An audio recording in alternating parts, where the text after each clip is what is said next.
الحمد للہ وکفا وسلام علی عبادہ الذین اصطفى اما بعد فاعوذ باللہ من الشیطان الرجیم بسم اللہ الرحمن الرحیم ان اول بیت وضع للناس للذی ببکہ مبارکا وہدی للعالمین فیہ آیات بینات مقام ابراہیم سبحان ربک رب العزة عما یصفون وسلام علی المرسلین والحمد للہ رب العالمین اللهم صل على سيدنا ومولانا محمد وعلى آل سيدنا ومولانا محمد وبارك وسلم اللهم صل على سيدنا ومولانا محمد وعلى آل سيدنا ومولانا محمد وبارك وسلم اللهم صل على سيدنا ومولانا محمد وعلى آل سيدنا ومولانا محمد وبارك وسلم۔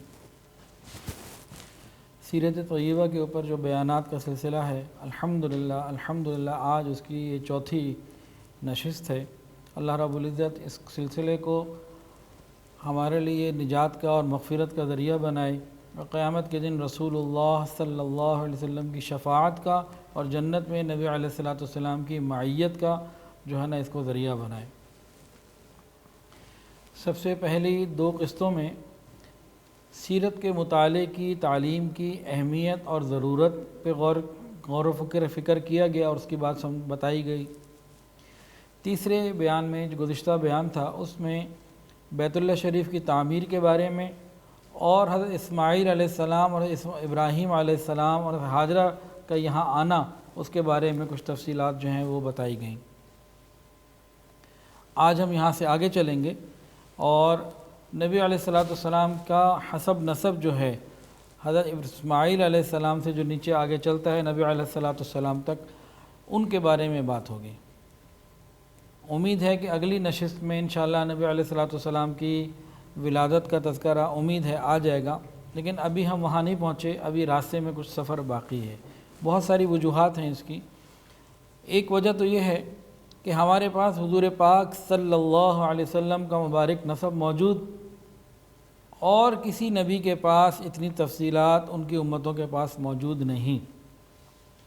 ہمارا تمام انبیاء پر ایمان ہے الحمدللہ، لیکن نبی علیہ الصلوۃ والسلام کی جو بات ہے اللہ رب العزت نے آپ صلی اللہ علیہ وسلم کے لیے کتنی چیزوں کو محفوظ رکھا وہ ہمیں سیرت کے مطالعے میں آتا چلا جائے گا، معلوم ہوتا چلا جائے گا۔ تو انشاءاللہ العزیز آج جو ہے تھوڑا سا ہم آگے چلیں گے اور نبی علیہ السلام کی پیدائش سے پہلے تک کہیں رکیں گے، پھر اگلی مجلس میں پھر آگے انشاءاللہ العزیز بات ہوگی۔ یہ سلسلہ طویل بھی ہے، سلسلہ وار بھی ہے اور انشاءاللہ العزیز ہمارے لیے نجات کا ذریعہ بھی بنے گا۔ اللہ تعالیٰ قبول فرمائے۔ آج جو بات شروع کرنی ہے اس سے پہلے ایک اور بات کرنی ہے۔ آج کل کرونا وائرس کی وجہ سے بہت سارے معاملات آ رہے ہیں، کچھ اچھی باتیں بھی آ رہی ہیں، کچھ بری باتیں بھی آ رہی ہیں، کچھ صحیح باتوں کو غلط جگہ پہ بھی جوڑا جا رہا ہے۔ جیسے بیت اللہ شریف کے بارے میں ایک حدیث آتی ہے کہ قرب قیامت کی علامت میں بیت اللہ شریف کا حج جو ہے وہ رک جائے گا، موقوف ہو جائے گا یا متروک ہو جائے گا۔ اب وہ حدیث صحیح ہے لیکن وہ اس زمانے کے لیے ہے جب یاجوج ماجوج آ چکے ہوں گے، فتنہ فساد ہوگا، وہ معاملہ اور ہے۔ وہ آخر زمانے کی قرب قیامت سے کچھ پہلے کی بات ہے، وہ آج کل کے حالات سے مطابقت نہیں رکھتی، تو وہ حدیث آج کے لیے نہیں، وہ آئندہ کے لیے ہے۔ اس کے علاوہ اب مختلف چیزوں کے علاج میں، بیماریوں کے علاج میں حرام حلال چیزوں کا بھی معاملہ شروع ہو گیا۔ کافر کی ہمیشہ سے کوشش رہی ہے کہ موسیقی اور شراب یہ مسلمانوں میں عام کرے۔ کافر سب کچھ چھوڑ سکتا ہے، جوا چھوڑ سکتا ہے، سود چھوڑ سکتا ہے، جھوٹ چھوڑ سکتا ہے، سب کچھ چھوڑ سکتا ہے، یہ دو چیزیں وہ کبھی نہیں چھوڑ سکتا، ایک موسیقی اور ایک شراب، کبھی نہیں چھوڑ سکتا۔ اس کی چاہت یہ ہے کہ مسلمان بھی اس میں مبتلا ہو جائیں، اور وہ تقریباً اپنی اس چاہت میں بہت زیادہ کامیاب ہو چکا۔ اب بہت ساری چیزیں علاج کے لیے آتی ہیں، اس میں جناب الکوہل کے معاملات آتے ہیں، تو حضرت مولانا اشرف علی تھانوی رحمۃ اللہ علیہ فرماتے ہیں کہ نجس اور ناپاک چیزوں سے کبھی بھی انسان کو صحت نہیں ملتی۔ صحت اللہ کا انعام ہے اور اللہ کا انعام پاکیزہ ہوتا ہے، حلال ہوا کرتا ہے، تو تو صحت کے حصول کے لیے حرام چیزوں کا استعمال، فرماتے ہیں کہ وقتی طور پر تو ضرور ایسا ہے کہ آپ کو کچھ نفع محسوس ہو جائے یا اس کا نقصان نظر نہ آئے، لیکن اس کے جو سائیڈ ایفیکٹس ہیں وہ بہرحال نقصان ہی کے ذریعہ بنتے ہیں۔ اگر کسی ایک چیز میں وقتی فائدہ مل بھی جائے تو اس کے سائیڈ ایفیکٹس دوسری چیزوں کو متاثر کرتے ہیں۔ ایک صحابی نے نبی علیہ السلام سے پوچھا تھا، یا رسول اللہ، میں شراب اپنے علاج کے لیے استعمال کرتا ہوں، فرمایا کہ اب یہ علاج نہیں رہا، اب یہ شفا نہیں رہی، اب یہ خود بیماری بن گئی۔ تو اس قسم کی چیزوں سے بہت زیادہ بچنے کی ضرورت ہے، احتیاط کی ضرورت ہے۔ جتنی بھی حرام چیزیں ہیں جو واقعی حرام ہیں، جن کا معلوم ہو کہ یہ حرام ہے، ان سے علاج کرنا وقتی طور پہ ہو سکتا ہے کہیں کوئی فائدہ ہو، اور وقتی طور پر ممکن ہے کہ اس کا نقصان ظاہر نہ ہو، لیکن اس کے سائیڈ ایفیکٹس اتنے ہیں کہیں نہ کہیں وہ آخر میں ظاہر ہوتے ہیں۔ جو روحانی سائیڈ ایفیکٹس ہیں وہ یہ ہیں کہ انسان کو اللہ اور اس کے رسول کی بات سمجھ ہی نہیں آتی، گناہوں میں اور آگے بڑھ جاتا ہے، بے حیائی میں آگے بڑھ جاتا ہے۔ تو ایک بات تو یہ کرنی تھی۔ اب ہم آگے چلتے ہیں اپنے سلسلے کو لے کے۔ پچھلی مرتبہ ذکر ہوا بیت اللہ شریف کی تعمیر کا، اور حضرت ابراہیم علیہ السلام اور اسماعیل علیہ السلام نے بیت اللہ شریف کو تعمیر جب کیا تو دو پتھر بھی تھے، ایک حجر اسود اور ایک مقام ابراہیم۔ مقام ابراہیم تو لفٹ کا کام دیتا تھا، حضرت ابراہیم علیہ السلام اس پہ کھڑے ہو جاتے، جتنا اونچا جانا ہوتا آپ کی چاہت ہوتی وہ اتنا اونچا چلا جاتا، واپس آ جاتا۔ آج کل یہ چیزیں سمجھنا آسان ہے، ایلیویٹرز جو ہیں بہت عام ہو چکے ہیں، تو یہ وہ کام دیا کرتا تھا۔ ایک دوسرا پتھر تھا حجر اسود، جو اس لیے نصب کیا گیا، لگایا گیا کہ یہاں سے مطاف میں طواف کو شروع کیا جا سکے۔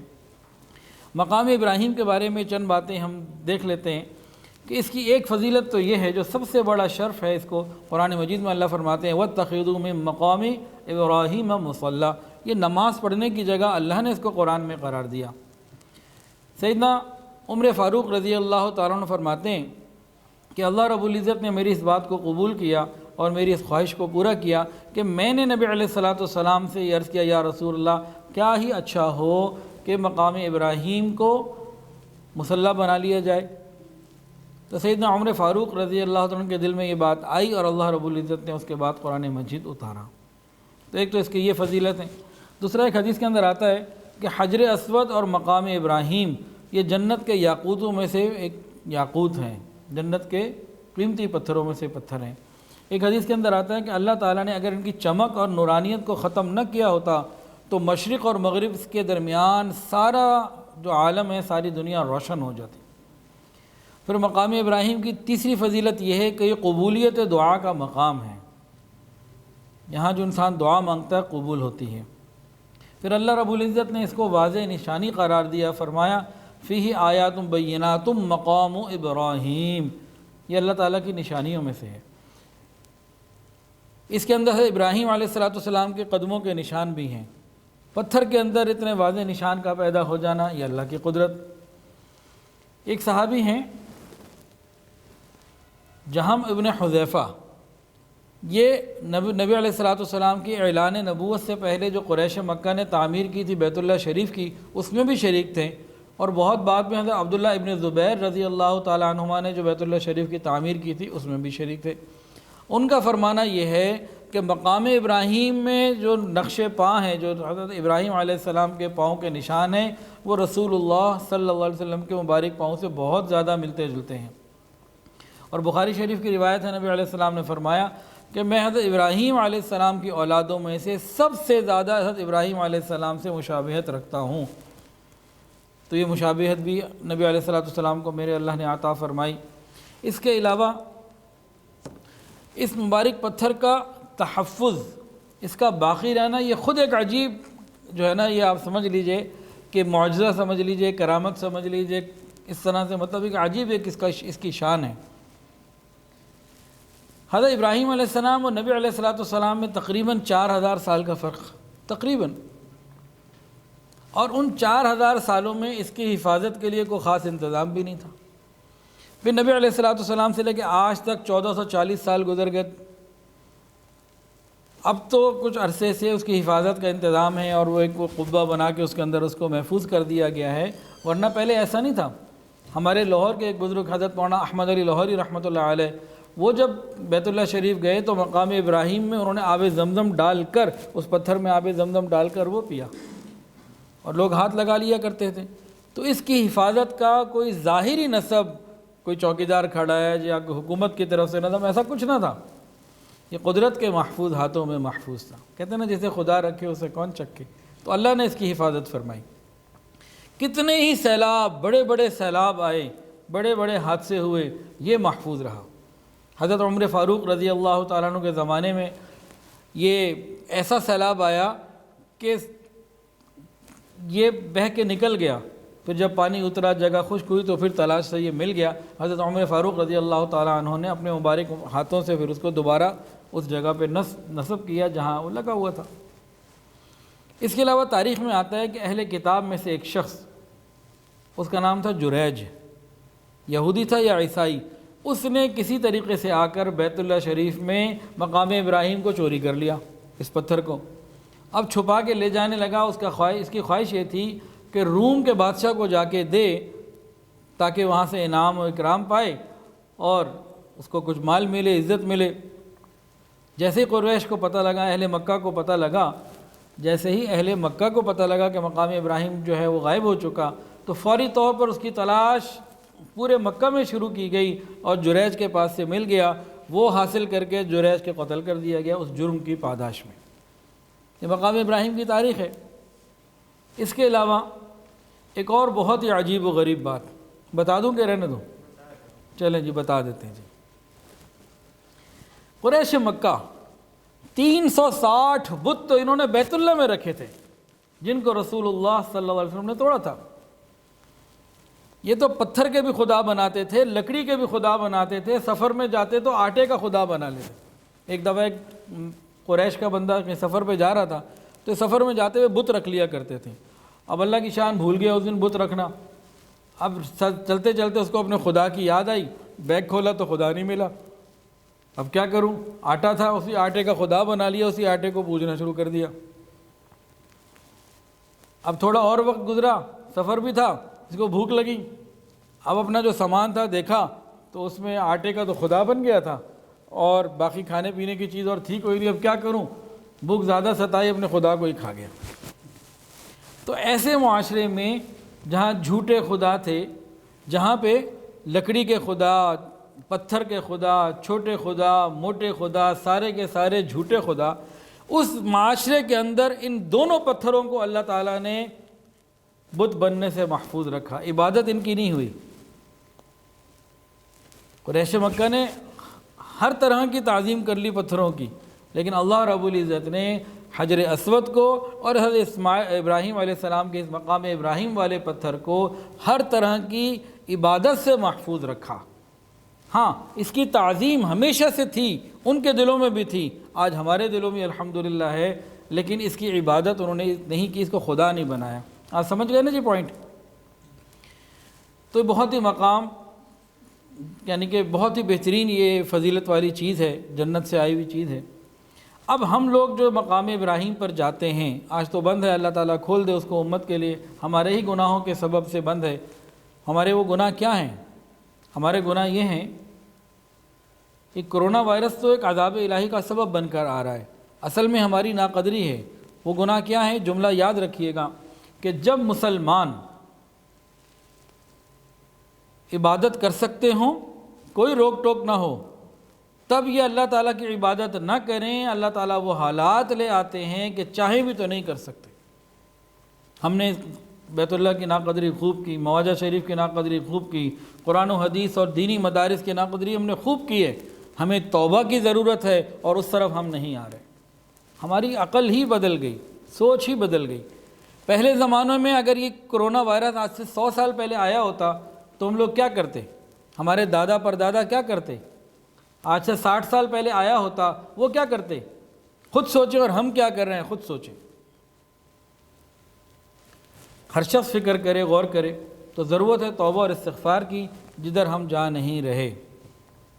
تو بہرحال مقام ابراہیم پر جانے کا جو ادب اور طریقہ ہے وہ یہ ہے کہ اس کے قریب جہاں آسانی کے ساتھ جگہ مل جائے وہاں نماز پڑھ لی جائے، یہ نماز کی جگہ ہے۔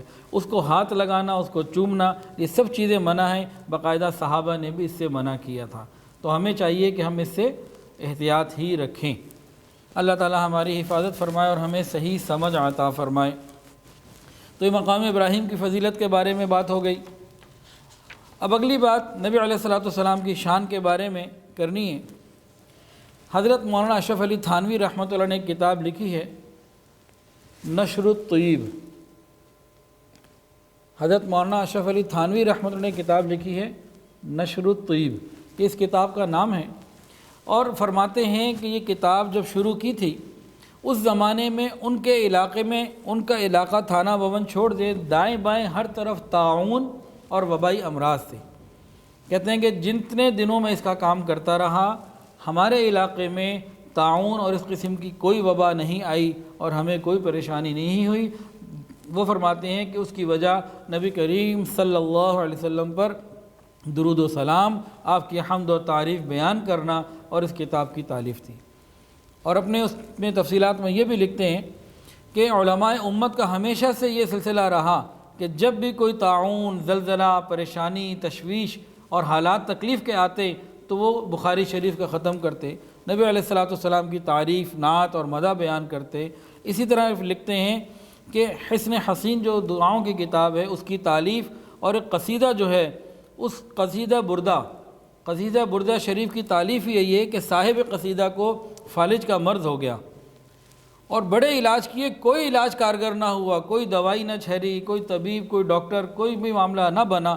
تو انہوں نے نبی علیہ الصلوۃ والسلام کی تعریف کی، قصیدہ بردہ شریف لکھا، اللہ تعالیٰ کی طرح متوجہ ہوئے اور اللہ تعالیٰ نے ان کو پھر شفا عطا فرما دی۔ تو ہمارے بڑوں کا تو یہ طریقہ تھا، ہمارا طریقہ کچھ اور ہے شفا حاصل کرنے کا۔ ہم تو روحانیت اور ان چیزوں کو بھول گئے۔ حضرت تھانوی رحمۃ اللہ علیہ فرماتے ہیں کہ جب تک میں نشر الطیب کا کام کرتا رہا ہمارے علاقے میں طاعون نہیں آیا، جبکہ ارد گرد 7 مہینے تک یا اس سے زیادہ تک رہا، ہمیں پریشانی نہ ہوئی۔ اور آگے یہ بھی لکھتے ہیں، میں پڑھ کے سناتا ہوں، فرماتے ہیں کہ جہاں جہاں اس کا بطریق سنت مشغلہ ہوگا انشاءاللہ ہر قسم کا امن اور سکون میسر ہوگا۔ آگے ہر شخص کا اپنا اعتقاد ہے۔ فرماتے ہیں جہاں بھی اس کتاب کو، نشر الطیب کو، یا رسول اللہ صلی اللہ علیہ وسلم کی نعت کو، آپ کی باتوں کو، آپ کے ذکر کو، آپ کے محبت کو زندگیوں میں لایا جائے، اپنایا جائے، اللہ تعالیٰ پریشانیوں سے، آفات سے محفوظ رکھے۔ اور ہم نے ان چیزوں کا کوئی اہتمام نہیں کیا ہوا۔ من حیث القوم، ہم سارے کام وہ کرنے لگے ہیں یا زیادہ کام وہ کرنے لگے ہیں جو کافر کر رہا ہے۔ بھئی ہم میں اور کافر میں فرق کیا رہ گیا؟ موت تو سب کو آنی ہے، موت سے تو کوئی نہیں بچا۔ کرونا وائرس ہو یا کوئی اور وائرس یا صحت ہی ہو، کوئی بیماری نہ ہو، موت تو آنی ہے۔ تو مومن کا کام ڈرنا نہیں ہے موت سے، جو ضروری احتیاط ہیں وہ ضرور کریں، لیکن اس کے اندر انتہائی مبالغہ اور ہر وقت پریشان رہنا یہ کوئی بات نہیں۔ بالفرض اگر کسی کو کرونا وائرس سے موت آ بھی گئی تو شہادت کی موت، بیمار ہو گیا تو گناہوں کی معافی۔ تو اللہ کی طرف متوجہ ہونا انتہائی ضروری۔ تو اب میں حصول برکت کے لیے اور تمام قسم کے شرور اور فتن سے بچنے کے لیے میں نشر الطیب میں سے ایک حدیث آپ کو سناتا ہوں، بلکہ 2 حدیثیں سناتا ہوں، پھر ہم اپنے موضوع پہ چلیں گے۔ پہلی روایت انہوں نے لکھی ہے کہ مسند ابن عبد الرزاق میں حضرت جابر ابن عبداللہ انصاری رضی اللہ عنہ سے روایت کیا۔ حضرت جابر فرماتے ہیں کہ میں نے نبی علیہ السلام سے عرض کیا کہ میرے ماں باپ آپ پر فدا ہوں، مجھے بتا دیجئے کہ اللہ تعالیٰ نے سب سے پہلے کون سی چیز پیدا کی؟ نبی علیہ السلام نے فرمایا جابر، اللہ تعالیٰ نے تمام اشیاء سے پہلے تیرے نبی کا نور پیدا کیا۔ کائنات میں جو سب سے پہلے بنایا گیا وہ نبی علیہ السلام کا نور تھا۔ فرماتے ہیں نبی علیہ السلام کہ وہ نور قدرت الہی سے، اللہ تعالیٰ کی قدرت سے وہ سیر کرتا رہا جہاں اللہ کو منظور تھا۔ اس وقت نہ لوح تھی، نہ قلم، نہ جنت، نہ دوزخ، نہ فرشتہ، نہ زمین، نہ آسمان، نہ سورج، نہ چاند، نہ جن، نہ انسان۔ یہ ساری تفصیلات حدیث میں موجود۔ پھر فرمایا کہ جب اللہ رب العزت نے مخلوق کو پیدا کرنا چاہا تو اس نور میں سے لوح کو، عرش کو اور قلم کو پیدا کیا، تو سب سے پہلے نبی علیہ السلام کا نور پیدا کیا۔ اور ایک روایت لکھتے ہیں کہ ایک شخص نے نبی علیہ السلام سے پوچھا، یا رسول اللہ آپ کب نبی بنائے گئے؟ فرمایا کہ میں اس وقت روح اور جسد کے درمیان، فرمایا کہ ایک صحابی نے نبی علیہ السلام سے پوچھا، یا رسول اللہ آپ نبی کب بنائے گئے؟ آپ نے فرمایا کہ آدم علیہ السلام اس وقت روح اور جسد کے درمیان تھے جب مجھ سے میثاق نبوت لے لیا گیا۔ وَإِذْ أَخَذْنَا مِنَ النَّبِيِّينَ مِيثَاقَهُمْ وَمِنْكَ وَمِن نُوحٍ۔ اللہ تعالیٰ سے دعا ہے اللہ تعالیٰ ہمیں نبی علیہ السلام کی سچی محبت اور کامل اتباع کی توفیق عطا فرمائے۔ اب ہم اپنے اس سلسلے کو آگے بڑھاتے ہیں۔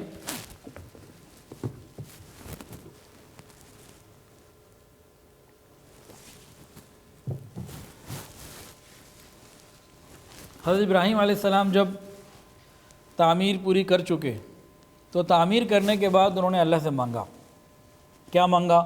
ربنا وابعث فیہم رسولا منہم یتلو علیہم آیاتک ویعلمہم الکتاب والحکمت ویزکیہم انک انت العزیز الحکیم۔ انہوں نے مانگا، یا اللہ آپ ان لوگوں میں سے ایسا رسول بھیج دیجئے جو انہی میں سے ہو، جو انہیں تیری آیات سنایا کرے اور ان کو کتاب اور دانائی کی تعلیم کرے اور ان کا تزکیہ کرے، پاک کرے۔ یقیناً آپ بہت حکمت والے اور غلبے والے زبردست ہیں۔ نبی علیہ السلام نے ارشاد فرمایا کہ میں اپنے باپ ابراہیم علیہ السلام کی دعا کی قبولیت بن کر آیا ہوں، اور ایک حدیث کے اندر آتا ہے کہ میں حضرت عیسیٰ علیہ السلام کی بشارت بن کر آیا ہوں۔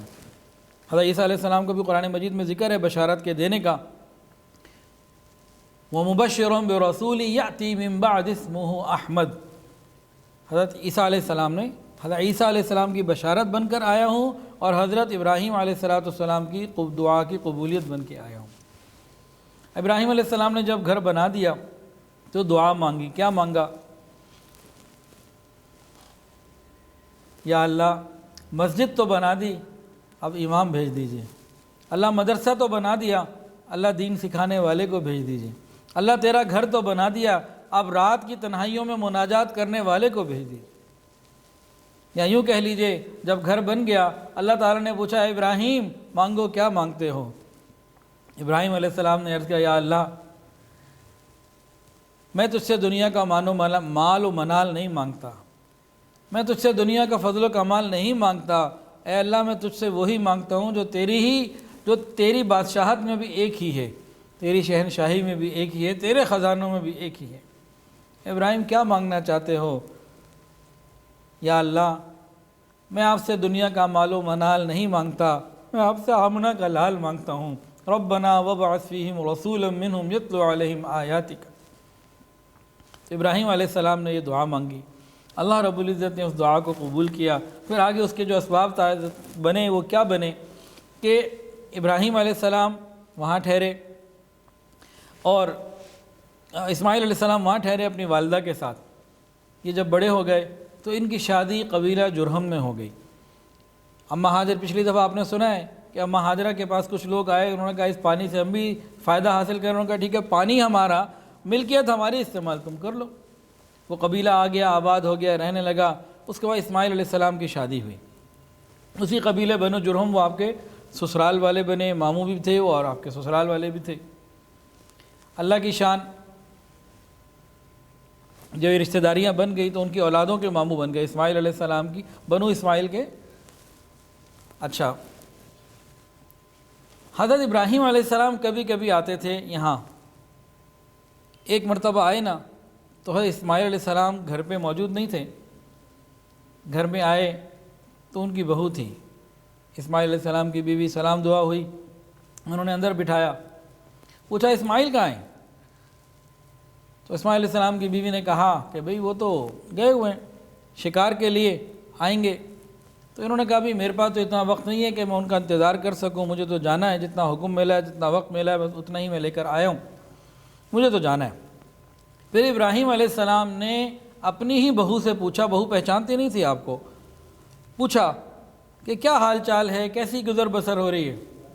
اس بہو نے کہا بڑی تنگی ہے، کوئی فیسلٹی نہیں ہے، بڑی تنگیاں ہیں، کھانے پینے کو کبھی مل جاتا ہے نہیں تو بڑی پریشانیوں میں وقت گزر رہا ہے۔ حضرت ابراہیم علیہ السلام نے جو بھی ساری باتیں سنی، ساری کیفیت کو دیکھا تو پھر جاتے ہوئے کہنے لگے کہ دیکھو بھائی، جب اسماعیل آئیں تو میرا پیغام دینا، میرا سلام دینا، اور پیغام دینا کہ اپنی چوکھٹ کو بدل دو، کہ میرا سلام دینا اور پیغام یہ دینا کہ اپنی چوکھٹ کو بدل دو۔ وہ چلے گئے۔ اسماعیل علیہ السلام جو اپنے وقت پہ رات کے بعد جو بھی وقت ہوگا تشریف لائے تو محسوس کر لیا کہ کوئی آیا تھا۔ پوچھا بھی کون آئے تھے؟ ان کا اس طرح ایک بڑی عمر کے صاحب تھے۔ کہا تو میرے والد تھے ابراہیم علیہ السلام۔ کہا اچھا، وہ آپ کو سلام بھی کہہ گئے اور پیغام بھی دے گئے۔ تو جیسے ہی اسماعیل علیہ السلام نے یہ بات سنی، فرمایا کہ دیکھو وہ مجھے یہ کہہ کے گئے ہیں کہ میں تمہیں طلاق دے دوں، تمہیں چھوڑ دوں۔ انہوں نے طلاق دے دی، کام مکمل ہو گیا یہ والا۔ پھر ایک اور شادی کر لی، قبیلہ بنو جرہم میں ایک اور شادی کر لی۔ دوسری شادی ان کی ہوئی اسی قبیلے کے سردار مواز کی بیٹی سے۔ پھر ابراہیم علیہ السلام کا کسی اور وقت میں پھر کبھی آنا ہوا۔ اللہ کی شان، حضرت اسماعیل علیہ السلام پھر موجود نہیں، گھر میں بہو موجود، اب دوسری بیوی تھی۔ اندر آئے، سلام دعا ہوئی، پوچھا کہ اسماعیل کہاں ہیں؟ کہا کہ بھئی وہ تو شکار وغیرہ کے لیے گئے ہوئے ہیں، دین کی تبلیغ کے لیے شکار کے لیے گئے ہوئے ہیں، گھر پہ نہیں ہیں۔ تو ابراہیم علیہ السلام نے پوچھا بھئی گزر بسر کیسی ہے، کیا حالات ہیں، کیسا گزر رہا ہے؟ اس نے کہا اللہ کا بڑا شکر ہے، الحمدللہ، جب مل جاتا ہے تو اللہ کا شکر ہے، یہ جاتے ہیں شکار کر کے لاتے ہیں اور ہم کھاتے بھی ہیں، اور اتنے نیک ہیں، متقی ہیں، پرہیزگار ہیں، راتوں کو اللہ کی یاد میں آنے والے ہیں، اور اپنے شوہر کی خوب تعریف کی۔ حضرت ابراہیم علیہ السلام نے کہا کہ اچھا جب وہ آ جائیں، میرے پاس تو وقت تھوڑا ہے، مجھے جانا ہے، جب آ جائیں ان کو میرا سلام کہنا اور کہنا اپنے چوکھٹ کی خوب حفاظت کریں۔ یہ پیغام دے کے وہ چلے گئے۔ اب جناب اسماعیل علیہ السلام جب شام کو واپس آئے تو پھر انہوں نے پہچان لیا کہ بھئی کوئی آیا تھا۔ پوچھا بھئی کون آیا تھا؟ کہا اس طرح کے کوئی بزرگ آئے تھے۔ انہوں نے کہا اچھا وہ تو میرے والد ہیں۔ تو کچھ کہا انہوں نے، کہا آپ کو سلام بھی دیا ہے، پیغام بھی دیا ہے، اور پیغام یہ ہے کہ اپنی چوکھٹ کی حفاظت کرنا۔ کہنے لگے کہ میرے والد تھے اور مجھے یہ کہہ کے گئے ہیں کہ اس قدردان بیوی کی قدر کر لینا، اس قدردان بیوی کی قدر کر لینا۔ اصل میں تو یہ اللہ کی طرف سے معاملہ چل رہا ہے نا، کہ اس عورت نے اس نور نبوت کو اپنے اندر لینا تھا اور آگے نسل چلنی تھی۔ تو یہ اللہ کی طرف سے نظام تھا کہ ناشکری کی وجہ سے ایک عورت ایک نبی کی بہو اور ایک نبی کی بیوی بن کے بھی محروم رہ گئی صرف ناشکری کی وجہ سے، اور دوسری عورت اپنے شکر کی وجہ سے اس نے شوہر کے مال کو نہیں دیکھا، نیکی تقوی کو دیکھا، اخلاق اور کردار کو دیکھا، ادھر نظر رہی، اور اللہ رب العزت نے کیسی مہربانی فرمائی کہ وہ اس مبارک سلسلے کی کڑی بن گئیں کہ جس سلسلے میں کبھی زنا نہیں آیا، جس سلسلے میں کبھی بری چیز نہیں آئی۔ آگے جو میں روایت پڑھوں گا آپ کو یہ بات سمجھ میں پھر آئے گی انشاءاللہ۔ اللہ کرے کچھ عورتیں بھی یہ بات سن لیں اور انہیں بھی سمجھ آ جائے۔ اب نبی علیہ السلام کو بھی آج ہم شروع کر سکتے تھے آپ کا ذکر، لیکن یہ نبی علیہ السلام ہی کا ذکر ہے کہ آپ کی نسب کا ذکر کرنا ہے نبی علیہ السلام کے ذکر ہی میں شامل ہے، اس لیے پریشان ہونے کی ضرورت نہیں، اور شوق ہونا چاہیے کہ ہم نبی علیہ السلام کی ایسی چیزیں جو آج تک ہم نے نہیں سنی وہ ہم سن رہے ہیں، دیکھ رہے ہیں، تو یہ ہمارے لیے ایک خوشی کا موقع ہے، اس میں پریشان نہیں ہونا چاہیے۔ بعض لوگ کہتے ہیں جی جلدی سے شروع کر دیں اور نبی علیہ السلام کی بات ہمیں پتہ لگے، پیدائش دیکھیں بھی بہت سارے ایسے معاملات ہیں جو ہم روز سنتے رہتے ہیں، لیکن یہ سلسلہ تو روز نہیں ہوا نا۔ اللہ اکبر کبیرہ، لقد جاءکم رسول من انفسکم، اللہ فرماتے ہیں کہ تمہارے پاس سب سے زیادہ اشرف اور افضل اور سب سے زیادہ نفیس خاندان کے نبی تمہارے پاس آئے ہیں۔ نبی علیہ السلام نے ارشاد فرمایا کہ میں باعتبار حسب نسب تم سب میں سب سے افضل اور بہتر ہوں، اور فرماتے ہیں میرے آباء و اجداد میں حضرت آدم علیہ السلام سے لے کے میرے والد عبداللہ اور میری والدہ آمنہ تک کہیں زنا نہیں آیا، سب نکاح ہی نکاح ہے۔ کتنا اللہ پاک نے کیسے اس کو ہزاروں سال اس چیز کو محفوظ رکھا، اور کچھ آیا نہیں آیا وہ الگ بات ہے، بے حیائی دور دور تک نہیں آئی۔ حضرت آدم علیہ السلام سے لے کے بی بی آمنہ تک اور حضرت عبداللہ تک کہیں اس قسم کا کوئی خطرہ بیچ میں نہیں آیا۔ اسی طرح پیغمبر کی بیویوں کے بارے میں بھی قرآن میں حدیث کے اندر آتا ہے، ابن منذر نے روایت کی ہے کہ کسی پیغمبر کی بیوی نے کبھی زنا نہیں کیا۔ اور امی عائشہ کے بارے میں جب منافقین نے تہمت لگائی تھی تو قرآن نے کیا کہا؟ وَلَوْلَا إِذْ سَمِعْتُمُوهُ قُلْتُمْ مَا يَكُونُ لَنَا أَن نَّتَكَلَّمَ بِهَذَا سُبْحَانَكَ هَذَا بُهْتَانٌ عَظِيمٌ، ارے جیسے ہی تم نے یہ بات سنی فوراً کیوں نہ کہہ دیا کہ بہتان عظیم ہے۔ کسی پیغمبر کی بیوی نے زنا نہیں کیا۔ اور کس نبی علیہ السلام نے فرمایا کہ آدم علیہ السلام سے لے کے مجھ تک جتنی بھی مستورات عورتیں گزری، مرد آئے، کوئی بھی اس میں ایسا نہیں تھا جو بے حیا تھا، سب کے سب کردار والے تھے اور کہیں بھی زنا نہ تھا۔ حضرت آدم علیہ السلام سے لے کے نبی علیہ السلام تک جتنے بھی انبیاء اور رسول گزرے ہیں، لوگوں نے ان کو بہت کچھ کہا لیکن کسی نے ان کو زانی ہونے کا طعنہ نہیں دیا۔ بہت سارے لوگوں نے بہت ساری باتیں کی لیکن یہ لفظ نہیں کوئی بول سکا سوائے یہود کے کہ انہوں نے حضرت مریم کے بارے میں کوئی بات کر دی تھی۔ جیسے ہی کوئی بات کی تو قرآن مجید نے فوری طور پر پوری وضاحت بیان کی اور ان کی اس بات کو ختم کر کے رکھ دیا کہ تم جھوٹ بولتے ہو، بہتان لگاتے ہو۔ اور یہود کے اوپر جا بجا قرآن نے لعنت کی ہے کھلی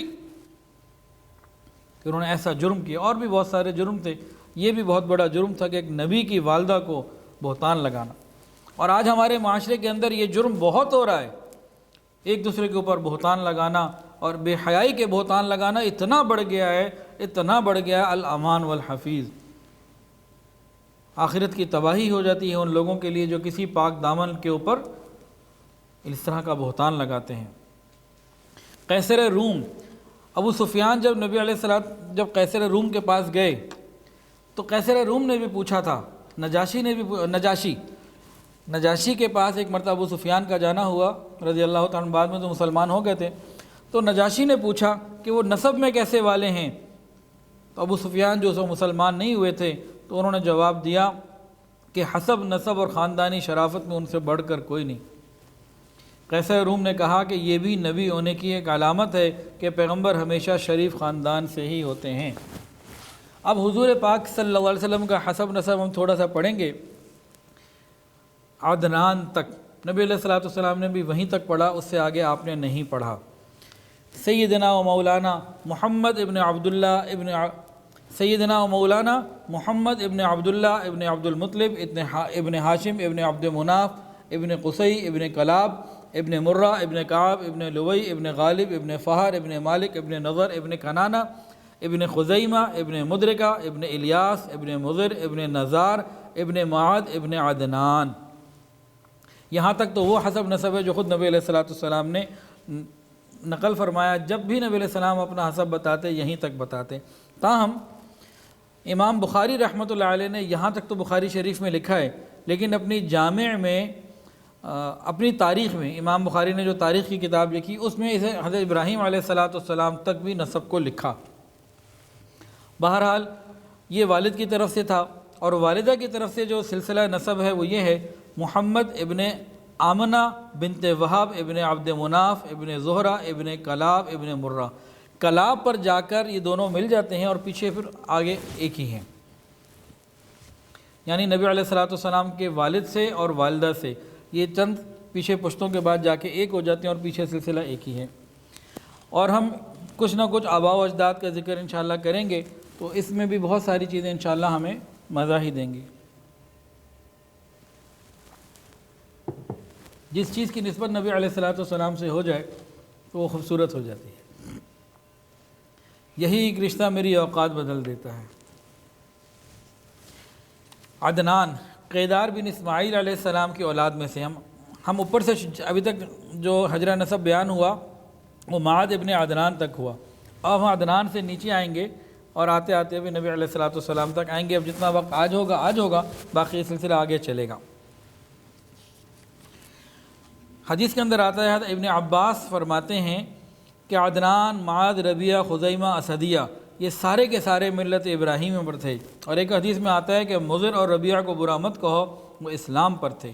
تو عدنان کے بیٹے تھے معاذ کے بارے میں آتا ہے کہ بہت بہادر اور جنگجو تھے، اور ساری عمر بنی اسرائیل سے جنگ اور مقابلے میں گزاری اور ہر لڑائی میں کامیاب رہے۔ امام طبری رحمۃ اللہ علیہ نے معاذ ابن عدنان کے بارے میں لکھا ہے کہ بخت نصر کے زمانے میں 12 سال کے تھے۔ اس زمانے کے پیغمبر سے حضرت ارمیہ بن حلقیہ علیہ السلام، اللہ تعالیٰ نے ان کو وحی کی، اللہ تعالیٰ کی طرف سے وحی ہوئی کہ بخت نصر کو اطلاع کرو کہ ہم نے بخت نصر کو عرب کے اوپر مسلط کر دیا، اور آپ معاذ ابن عدنان کو اپنی سواری پر سوار کر لیں تاکہ ان کو کوئی نقصان نہ ہو۔ اور وجہ یہ بیان کی اللہ تعالیٰ نے بتایا اپنے پیغمبر کو کہ میں معاذ کی صلب سے ان کی نسلوں میں آگے ایک محترم نبی پیدا کرنے والا ہوں، جس پر میں پیغمبروں کے سلسلے کو مکمل کروں گا۔ تو معاذ ابن عدنان کا نسب اس لیے بھی بہت معروف۔ اب یہ معاذ کے بیٹے تھے نزار کا مطلب ہے قلیل کے۔ قلیل کا نام یہ نزار کیوں رکھا گیا، قلیل نام کیوں رکھا گیا؟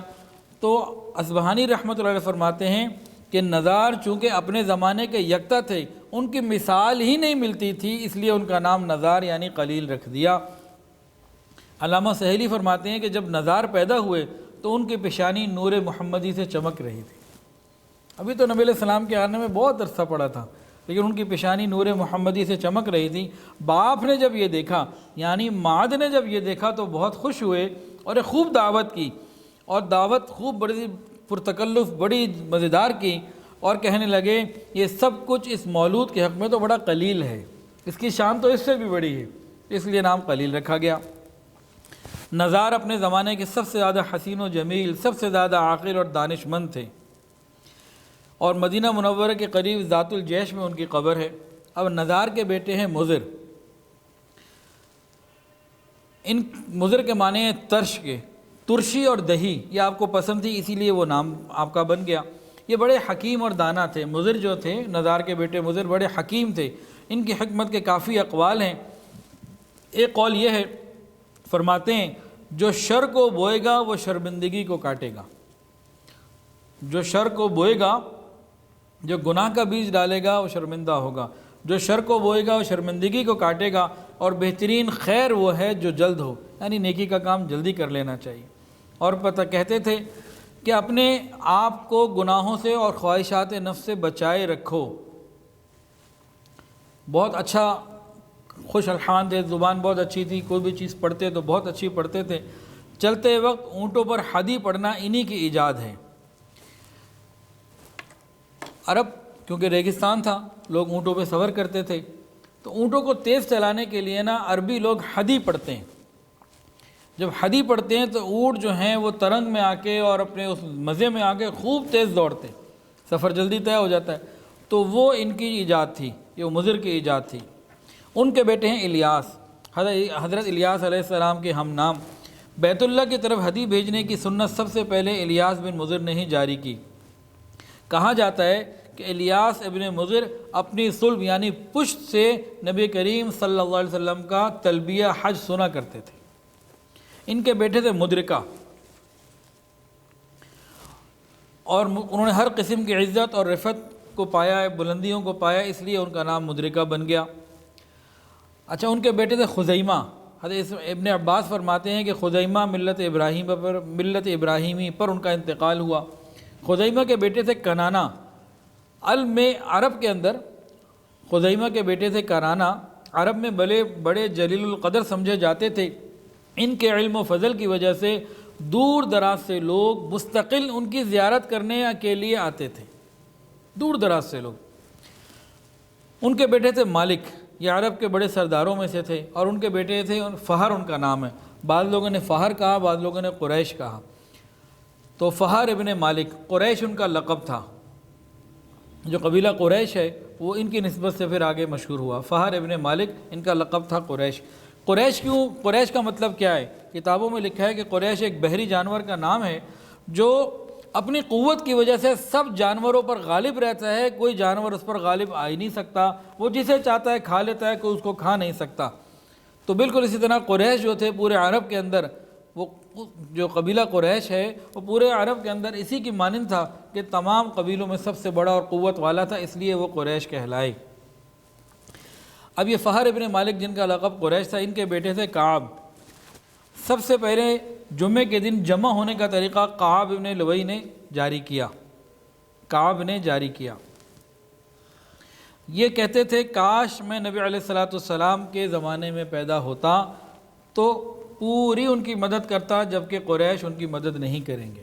یعنی آباء و اجداد کے اندر بھی یہ علم کہیں نہ کہیں موجود تھا۔ اب کعب کے بیٹے تھے مرہ۔ مرہ کے معنی تلخی کے ہیں۔ عرب لوگ جو بہت ہی بہادر ہوتا تھا نا، بہت زیادہ بہادر، اس کو مرہ کہتے تھے کہ دشمنوں کے لیے بڑا تلخ ہے، کہ یہ شخص اپنے دشمنوں کے لیے بڑا تلخ ہے، دشمن یہ گھونٹ لے ہی نہیں سکتے۔ اچھا، مرہ کے بیٹے تھے کلاب۔ کلاب یہ وہ پوائنٹ ہے جہاں نبی علیہ السلام کی والد کی طرف سے اور والدہ کی طرف سے حسب نسب ایک ہو جاتا ہے، کلاب سے اوپر جا کے ایک ہی ہے۔ تو مرہ کے بیٹے تھے کلاب۔ کسی نے پوچھا کہ بھئی کیا وجہ ہے کہ عرب لوگ یہ نام رکھتے تھے؟ کلاب کا مطلب تو جو ظاہری معنوں کا مطلب ہے وہ تو کتے کا، جانور کا ہے، اسی طرح وہ ایسے نام رکھتے تھے بھیڑیا، ذئب۔ تو پوچھا کہ بھئی کیوں رکھتے تھے؟ تو عرب نے جواب دیا کہ ہم یہ نام اس لیے رکھتے تھے کہ یہ لوگ دشمنوں کے لیے ایسے ثابت ہوتے تھے کہ جیسے بہت ہی خونخوار قسم کے، تو دشمن اس کی ہیبت سے ڈر جایا کرتے تھے، تو ہم دشمنوں کو مرعوب کرنے کے لیے یہ کام کیا کرتے تھے۔ اسی طرح ایک قول یہ ہے کہ کلاب شکار کے بہت شوقین تھے اور شکاری کتے جمع رکھتے تھے، اس لیے ان کی نسبت یہ پڑ گئی۔ اب کلاب کے بیٹے سے قصی۔ قصی انہوں نے کیا کام کیا؟ انہوں نے قریش کے متفرق قبائل کو جمع کیا، اور اس جمع کرنے کے عمل کو قصی کہتے ہیں، تو یہی ان کا نام بن گیا۔ ان سے پہلے قریش کے لوگ جو تھے، کوئی پہاڑ میں رہتا، کوئی صحرا میں، کوئی وادی میں، کوئی گھاٹی میں، کوئی غار میں، الگ الگ رہتے تھے۔ تو قصی نے ان سب کو مکہ کے دامن میں جگہ دی اور ان کو وہاں جمع کیا، اور سب کے رہنے کے لیے الگ الگ مکان بنائے اور سب کو ایک جگہ آباد کیا، اس لیے ان کا نام قصی پڑا۔ قصی بڑے حکیم اور دانا تھے۔ یہ کہتے ہیں کہ جو شخص کسی کمینے کی عزت کرے گا، اکرام کرے گا، وہ اس کے کمینے پن میں برابر کا شریک ہے۔ کمینے کی عزت کرنا، یہ کمینے اس کو بڑھانا اور اس کی عزت افزائی کرنا، کہتے تھے کہ یہ شریک ہے پورے کمینے پن میں۔ اور کہتے تھے جو اپنے مرتبے سے زیادہ طلب کرے یہ محروم ہو کے رہے گا۔ مرتے وقت ہم نے بیٹوں کو نصیحت کی کہ شراب سے پرہیز کرنا وہ بدن کو درست کرتی ہے لیکن ذہن کو خراب کرتی ہے۔ وقتی طور پہ قوت آتی ہے لیکن دماغ چلا جاتا ہے۔ شراب کے بارے میں ایک بات بہت مشہور ہے کہ ایک شخص تھا، اس کے اوپر جو ہے نا کسی عورت نے قابو کیا، قبضہ کیا اور کہا دیکھو 3 میں سے کوئی ایک بات کر لو، ایک یہ چھوٹا بچہ ہے اسے قتل کر دو اور چلے جاؤ، یا میرے ساتھ تم گناہ کرو پھر تمہیں اجازت ہے تم جا سکتے ہو، تمہیں رہا کر دیں گے، یا پھر یہ کہ تم شراب کا پیالہ پی لو۔ ان تینوں میں سے کوئی ایک گناہ کر لو پھر تم باہر چلے جاؤ، یا اس کو قتل کر دو یا میرے ساتھ گناہ کرو یا شراب پی لو۔ اس اللہ کے بندے نے یہ دیکھا کہ کسی کو جان سے مار دینا بہت بڑا گناہ، کسی کی عزت پہ ہاتھ ڈالنا یہ بھی بہت بڑا گناہ، یہ تو چلو پینا ہی ہے نا، اس کو پی لیتے۔ اس نے وہ پی لی۔ اپنی سمجھ میں اس نے یہ سمجھا، اس عورت نے 3 میں سے ایک گناہ کا کہا تھا کہ ایک کر کے جا سکتے ہو، اس نے کہا سب سے ہلکا یہی ہے، میں یہ پیوں گا چلا جاؤں گا، مسئلہ ختم ہو جائے گا، میں رہا ہو جاؤں گا۔ اب اس نے وہ پی لیا، پیتے ہی عقل خراب ہو گئی۔ اس کے بعد اس نے وہاں کلہاڑی عورت نے رکھی ہوئی تھی، اس کلہاڑی سے بچے کو قتل کیا اور اس نے اس عورت کے ساتھ گناہ بھی کیا۔ تو یہ چھوٹی چیز نہیں ہے، اسی لیے شریعت نے نشے کو، ہر قسم کے نشے کو حرام قرار دیا ہے۔ عرب میں قصی کو خاص اقتدار حاصل تھا، تمام لوگ ان کے مطیع و فرما بردار تھے۔ قصی نے دار الندوہ کے نام سے ایک مجلس مشاورت قائم کی جس میں تمام اہم امور مشورے سے ہوتے تھے، نکاح، ازدواجی زندگی، جنگی مہمات، یہ ساری کسی چیزیں وہاں طے ہوا کرتی تھیں۔ جو قافلے روانہ ہوتے تو دار الندوہ سے ہوتے، واپس آتے تو دار الندوہ آتے، اور جتنے بھی مزید حجاج کے اور شہر کے کام ہوتے تھے یہیں طے کیے جاتے، گویا کہ دارالندوہ اس زمانے کی پارلیمنٹ بن گئی تھی۔ اور قصی نے کچھ چیزوں کو اور بھی طے کیا، وہ کیا؟ 10 کے قریب ایسے کام ہیں جو وہاں انہوں نے طے کیے۔ ایک تو بیت اللہ شریف کی خدمت، یہ کسی اور قبیلے کو دی، سقایت یہ بنو ہاشم کو دی، پانی پلانا، حجاج کو آب زمزم پلانا یہ مستقل ایک منصب تھا، یہ بنو ہاشم کو دیا۔ اسی طرح فقراء اور مساکین اور حجاج اور مسافروں کی مدد کرنا یہ ایک الگ شعبہ تھا، اس کی ذمہ داری الگ لوگوں کو دی گئی۔ اسی طرح عمارت، ایک شعبے کا نام تھا عمارت، مسجد حرام اور بیت اللہ شریف کی حفاظت، تعمیر یہ ایک الگ جو ہے بنی ہاشم کو دی گئی۔ اسی طرح سفارت، 2 فریقوں میں آپس میں بات چیت کرنا یہ بنی عدی کو دی گئی، اور نبی علیہ السلام کے دور میں اور عمر ابن خطاب رضی اللہ تعالیٰ عنہ اس کے ذمہ دار تھے۔ اسی طرح مشورہ کرنا تو حضرت یزید بن زمعہ ابن الاسود یہ مجلس شورا کے امیر تھے نبی علیہ السلام کے زمانے میں۔ اسی طریقے سے مختلف اور بھی خدمات تھیں جو انہوں نے لوگوں کے اندر تقسیم کی ہیں، اور اس کو تھوڑا بہت جیسے سویلائزڈ طریقہ ہوتا ہے اس طریقے سے کیا۔ اور آگے بڑھتے ہیں تو ان کے بیٹے تھے عبد مناف۔ امام شافعی فرماتے ہیں کہ انتہائی خوبصورت اور حسین و جمیل تھے۔ اصل میں نبی علیہ السلام انتہائی خوبصورت تھے، اور آپ کے آباء و اجداد میں جہاں کس کا بھی نام آتا ہے اپنی ظاہری وجاہت اور شبہات میں وہ بہت ہی خوبصورت ہوتا ہے، جہاں جس کا نام آیا۔ اصل میں تو نور نبوت تھا نا جو آدم علیہ السلام کے اندر رکھا گیا، اور یہ چلتے چلتے چلتے یہ حضرت عبداللہ تک آیا، اور پھر نبی علیہ السلام کی پیدائش ہوئی۔ تو جہاں جہاں یہ نور نبوت جس پشت کے اندر بھی گیا وہ خوبصورت ہی رہا، سارے کے سارے۔ عبد مناف کے بیٹے تھے ہاشم۔ امام مالک فرماتے ہیں ان کا نام عامر تھا۔ مکہ میں قحط پڑا تو ہاشم نے شوربے میں روٹیاں چور کر اہل مکہ کو کھلائیں، تو اس لیے ان کا نام ہاشم ہو گیا۔ ہاشم کے معنی چورا کرنے کے ہیں۔ سرید بنانا یہ نبی علیہ السلام کی سنت ہے، کھانوں کا سردار ہے۔ ہمیں چاہیے کہ ہم اپنے گھر کے کھانوں میں سنت ڈشیں بھی پیدا کریں۔ ہم اٹیلین کھاتے ہیں، ہم چائنیز کھاتے ہیں، ہم اور کانٹیننٹل فوڈز کھاتے ہیں، اور ہم جناب اچار کھاتے ہیں تو شکار پوری، بریانی کھاتے ہیں تو جناب فلانی، اور وہ چیز کھاتے ہیں تو سہارنپوری، اور کوئی چیز کھاتے ہیں ہم حیدرآباد کی، تو چپلی کباب کھاتے ہیں ہم پشاور کے۔ تو بہت ساری چیزیں مختلف شہروں کی مختلف علاقوں کی کھاتے ہیں کہ نہیں کھاتے؟ تو بھائی جب دنیا بھر کی ساری چیزیں ہم شوق سے کھاتے ہیں تو ہمیں چاہیے کہ ہم اپنی غذاؤں میں ان غذاؤں کو بھی شامل کریں کہ جن کی نسبت جناب رسول اللہ صلی اللہ علیہ وسلم سے ہو، ہم وہ بھی پیدا کریں۔ تو سرید کھانا بنا کے اس میں روٹیوں کو تھوڑا تھوڑا توڑ کے چورا بنا دیں، سرید بن گیا۔ یہ کھانوں کا سردار ہے، ہضم بھی جلدی ہوتا ہے، ڈائجسٹ بھی بہت جلدی ہوتا ہے۔ ایک کتاب ہے میری ہی لکھی ہوئی ہے، گلدستہ سنت، 7 والیوم اس کے ابھی تک آ چکے۔ جو والیوم 1 ہے پہلا، اس میں جناب رسول اللہ صلی اللہ علیہ وسلم کی کھانے پینے کے بارے میں بڑی تفصیلات ہیں۔ آپ نے کیا کھایا، کن برتنوں میں کھایا، کن چیز کو آپ نے پسند کیا۔ ہم سویٹ ڈشز بھی کتنی کھاتے ہیں، اس میں نبی علیہ السلام کی پسندیدہ سویٹ ڈشز بھی لکھی ہوئی ہیں۔ تو وہ کتاب اگر ہمیں کہیں سے مل جائے اس کو ہم خرید لیں اور اپنے کھانوں میں سنت ڈشیں بھی تیار کریں۔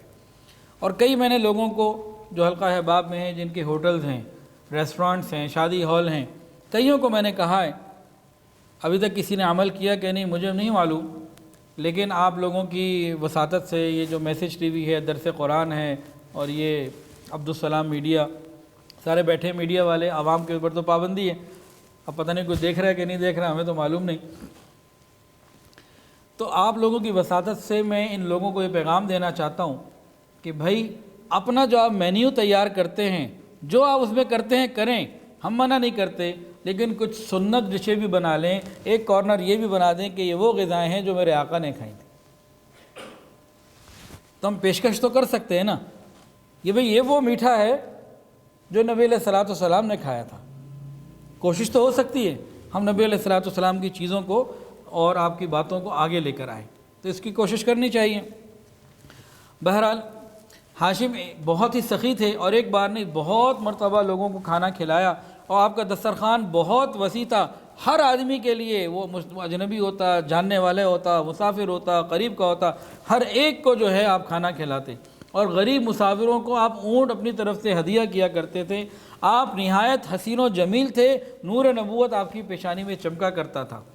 اور یہود علماء، بنی اسرائیل کے علماء آپ کی اتنی عزت کرتے کہ آپ کے سامنے جھک جاتے، آپ کے ہاتھوں کو بوسہ دیا کرتے تھے۔ اور قبائل عرب آپ کی خاندانی وجاہت کی وجہ سے اور آپ کے چہرے کے اوپر نور نبوت کے رعب اور حزن کی وجہ سے، اور بنی اسرائیل کے علماء اپنے علم کی بھی وجہ سے بار بار پیش کیا کرتے تھے کہ آپ ہماری بیٹیوں سے شادی کر لیں، ہم آپ کو داماد بنانا چاہتے ہیں۔ حتیٰ کہ قیصر روم اس نے خط لکھا کہ جناب آپ کے لیے میری بیٹی شہزادی حاضر ہے، آپ اس سے شادی کر لیجئے، تو آپ نے وہ بھی منع کر دیا۔ اصل یہ تھا کہ وہ نور نبوت ان کے ہاں چمک رہا تھا، اور نبی علیہ السلام کا دور نبوت بھی اب بڑا قریب آ چکا تھا، کیونکہ ہاشم یہ پرزادہ ہیں،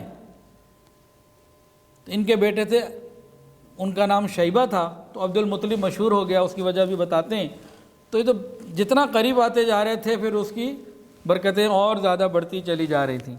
ابھی جو ہاشم تھے انہوں نے نبی علیہ السلام کی پیدائش سے پہلے کچھ بہت ساری یہاں پہ چیزیں کیں۔ ایک انہوں نے یہ کیا کہ سال میں 2 قافلے روانہ کیے، تجارتی قافلے قریش کے جاتے تھے سال میں ایک دفعہ، انہوں نے کیا کیا کہ 2 قافلے روانہ کیے، موسم گرما میں شام کی طرف اور موسم سرما میں یمن کی طرف۔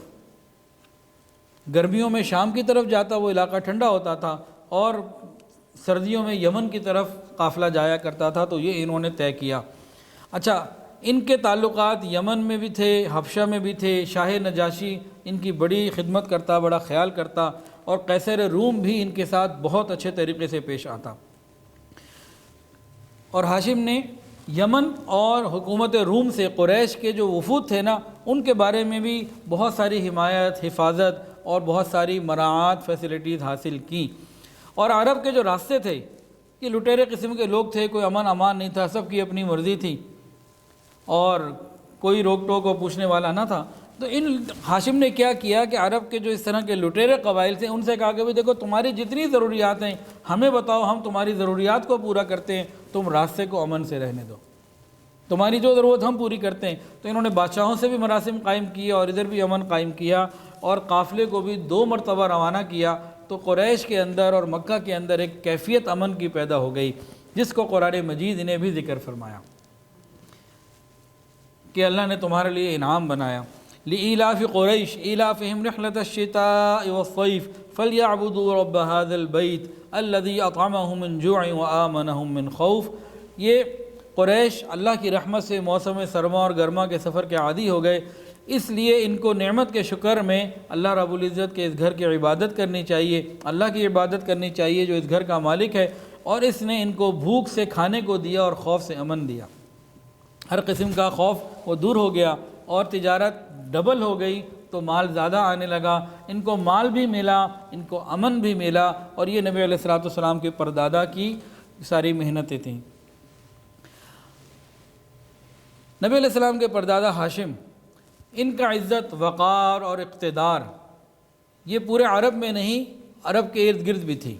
تو بنو امیہ کا ایک شخص تھا، امیہ ابن عبد الشمس، اس کو حسد ہو گیا، اس نے بڑی کوشش کی لوگوں کو کھلانے پلانے کی اور بڑا خیال کرنے کی کہ میرا بھی اسی طریقے سے کوئی نام ہو جائے، لیکن وہ نام نہ بنا، اور یہ حسد پھر یہ امیہ ابن عبد الشمس کی وجہ سے نیچے نسلوں میں چلتا رہا، اور بنی ہاشم اور بنی امیہ میں جو لڑائیاں اور جو قبیلوں کے اندر خرابیاں پیدا ہوئیں، اس کی وجہ یہ امیہ عبد الشمس بنا، جس نے کوشش کی کہ مجھے بھی وہی مقام مل جائے۔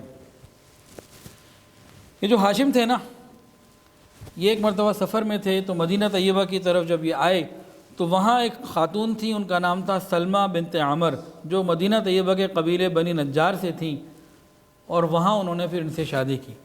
اب یہ اللہ تعالیٰ مدینہ سے بھی جوڑ رہے ہیں۔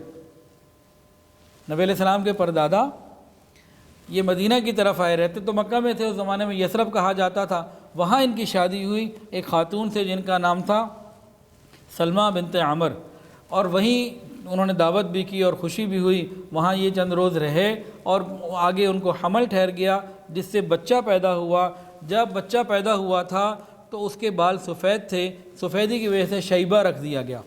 شیبہ ویسے تو بوڑھے کو کہتے ہیں، لیکن سفید بال کی وجہ سے، ایک بال سفید تھا اس کی وجہ سے نام شیبہ رکھ دیا گیا۔ تو اصل نام شیبہ تھا، لیکن بعد میں یہ نام عبد المطلب پڑ گیا۔ جو ہاشم تھے ان کا جوانی میں ہی تقریباً 25 سال کی عمر میں انتقال ہو گیا، اور ادھر ہاشم کے جو بھائی تھے دوسرے، یہ مکہ کے سردار بن گئے۔ پہلے سردار تھے ہاشم، ہاشم کے انتقال کے بعد دوسرے لوگ مکہ کے سردار بن گئے، اور ان کے بھائی مکہ کے سردار بن گئے، مطلب نام تھا ان کا۔ اور ہاشم کے جو اپنے بیٹے تھے شیبہ، یہ مدینہ طیبہ میں اپنے ماں کے ساتھ اپنے ننیال میں رہے۔ ہاشم کا جب انتقال ہو گیا تو کافی عرصے تک ان کے بیٹے شیبہ، جنہیں ہم عبد المطلب کہتے ہیں، یہ مدینہ طیبہ میں تھے۔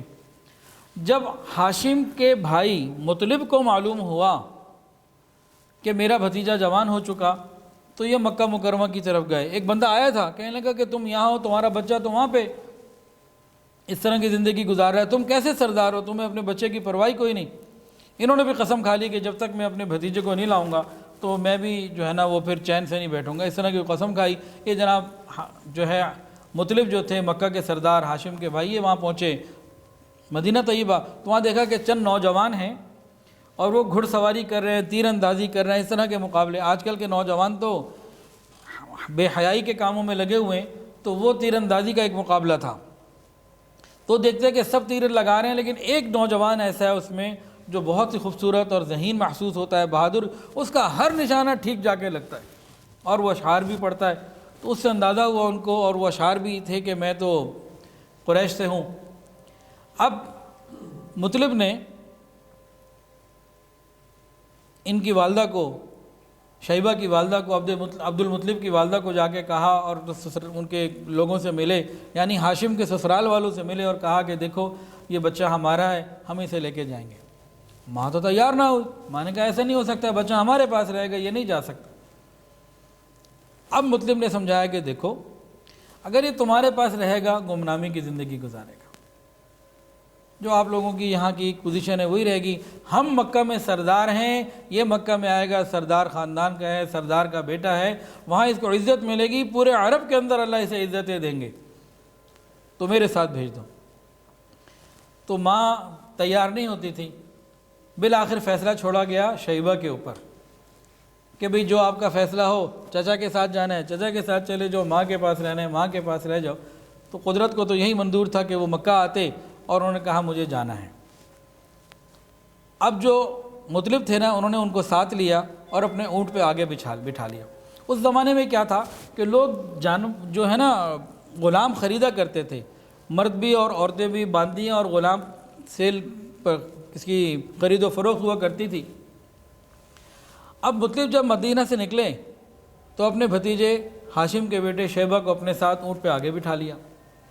اب وہ ریگستان کا سفر، صحراؤں کا سفر، یہ کرتے کرتے جب مکہ مکرمہ پہنچے تو کپڑے بھی کچھ مٹیالے ہو گئے ہوں گے، چہرے پہ بھی کچھ گرد ہو گئی ہوگی، اور ایک عام مزاج یہ تھا کہ لوگ سفر پہ جاتے تھے تو غلام خرید کے لے کے آتے۔ جیسے ہی لوگوں نے دیکھا تو کہنے لگے کہ عبد المطلب، مطلب کا غلام، مطلب کا غلام، مطلب کا غلام۔ بعد میں گو مطلب نے سب کو بتایا بھی کہ بھئی یہ میرا غلام نہیں، میں خرید کے نہیں لایا، یہ ہمارے خاندان کا ہے، میرا بھتیجا ہے۔ لیکن ایک چیز ایسی مشہور ہو گئی کہ شیبہ کا نام سب ہی بھول گئے، اور یہ نام مشہور کیا ہو گیا؟ عبد المطلب۔ اب انشاءاللہ العزیز اگلے مجلس میں انشاءاللہ اگلی بدھ کو زندگی رہی، اللہ رب العزت کو منظور ہوا، تو عبد المطلب اور حضرت عبداللہ کے واقعات کو انشاءاللہ بیان کیا جائے گا۔ ان کی عجیب خصوصیات ہیں اور کیفیات ہیں۔ اللہ تعالیٰ سے دعا ہے اللہ تعالیٰ ہمیں نبی کریم صلی اللہ علیہ وسلم کی سچی محبت عطا فرمائے۔ اور ایک اجمالی نقشہ تھوڑا سا یہ بھی دیکھ لیجئے کہ حضرت ابراہیم علیہ السلام جب یہاں آباد اپنے بچوں کو کر کے گئے، اس کے بعد حضرت اسماعیل علیہ السلام کے 12 بیٹے تھے جن کا تورات کے اندر بھی ذکر آتا ہے، اور یہاں پہ ان کی ایک حکومت قائم ہو گئی، اور اسماعیل علیہ السلام وہاں پہ حکومت کرتے رہے، ان کی بنو اسماعیل حکومت کرتے رہے۔ بنو اسماعیل جب ذرا غفلت میں بڑھے تو بنو جرہم بیت اللہ کے متولی بن گئے اور قابض ہو گئے۔ پھر ایک موقع ایسا آیا کہ بنو جرہم جب مال آیا اور اقتدار آیا تو وہ بھی خراب ہونے لگے. جب وہ خراب ہونے لگے اللہ نے پھر ان سے بھی سلطنت واپس لے کے, حکومت واپس لے کے قصی ابن کلاب کو دے دی. تو درمیان میں تقریباً یہ 2000 سال کا ایک فرق بنتا ہے کہ بنو اسماعیل بیت اللہ کی حکومت سے, مکہ کی حکومت سے, عرب کی حکومت سے محروم رہے. پھر قصی ابن کلاب کے بعد یہ پھر قریش کا سلسلہ آگے چلتا رہا. تو بہرحال یہ تاریخ کی چیزیں. اللہ تعالی ہمیں نبی علیہ السلام کی محبت عطا فرمائے. وآخر دعوانا ان الحمدللہ رب العالمین. ویڈیو کے نیچے سبسکرائب کے بٹن پہ کلک کریں, بیل کے آئیکن پہ کلک کیجئے تاکہ ہر نئی ویڈیو کی نوٹیفیکیشن آپ کو مل جائے.